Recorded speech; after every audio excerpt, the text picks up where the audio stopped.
ঝাল মিষ্টি কোয়েলের ডিমের কোরমা দেখতে যেমন লোভনীয়, খেতেও কিন্তু ভারী মজা। আসসালামু আলাইকুম এভরিওয়ান, যে যেখান থেকে দেখছেন সবাইকে জানাচ্ছি আন্তরিক প্রীতি এবং শুভেচ্ছা। দুর্দান্ত স্বাদের এই কোয়েলের ডিমের কোরমা মাংসের স্বাদকেও হার মানাবে। পুষ্টিতে ভরপুর কোয়েলের ডিমের কোরমা এভাবে তৈরি করে ছোট বড় সবাইকেই খাইয়ে তাক লাগিয়ে দিতে পারবেন। এবার আমি এখানে 6 হালির মতো কোয়েলের ডিম সিদ্ধ করে নিয়েছি। এবার আমি যে ডিমের খোসা রয়েছে এগুলো খুব সহজেই ছাড়িয়ে নিব। এবার একটি বক্সে কিছুক্ষণ ঝাঁকানাকা করলেই দেখেন খোসাগুলো ছাড়ানো কিন্তু খুব সহজ হয়ে যাবে। এভাবে আমি সবগুলো ডিমের খোসাই ছাড়িয়ে নিয়েছি খুব সহজেই।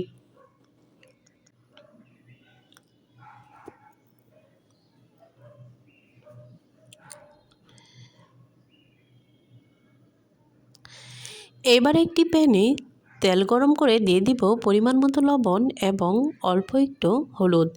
এবার ডিমগুলো আমি লাল লাল করে ভেজে নেব। তবে এই ডিমগুলো ভাজার ক্ষেত্রে একটু সতর্ক হবেন, এই কোয়েলের ডিমগুলো কিন্তু ফোটে। এরপর যে আমার ডিমগুলো ভাজা হয়ে গিয়েছে, এবার আমি এখানে দিয়ে দিলাম 1 বাটির মতো পেঁয়াজ কুচি।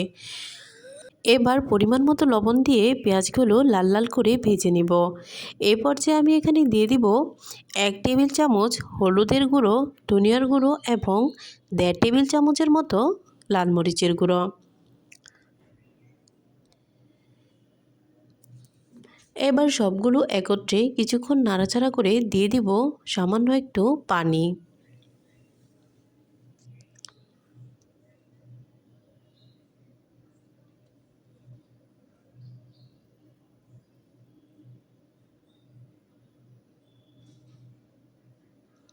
এ পর্যায়ে আমি এখানে ব্যবহার করব আধা টেবিল চামচ আদা বাটা এবং রসুন বাটা ও সামান্য একটু জিরা বাটা। এবার আমি এখানে ব্যবহার করব একটা পরিমাণ টমেটো। এই টমেটোটা আমি এখন একটু কষিয়ে নিব। এবার টমেটোটা কষানো হয়ে আসলে যে ডিমগুলো ভেজে রেখেছিলাম এগুলো দিয়ে দিব। এই পর্যায়ে হালকা কিছুক্ষণ রান্না করে নিব ডিমগুলো। দেখুন ডিমগুলো কিন্তু অনেকটা প্রায় হয়ে এসেছে, টমেটো কষানো হয়ে গেছে। এবার আমি এখানে দিয়ে দিলাম সামান্য একটু লিকুইড দুধ দিয়ে এবার একটু নাড়াচাড়া করে দুধটা গ্রেভির সাথে মাখিয়ে নেব।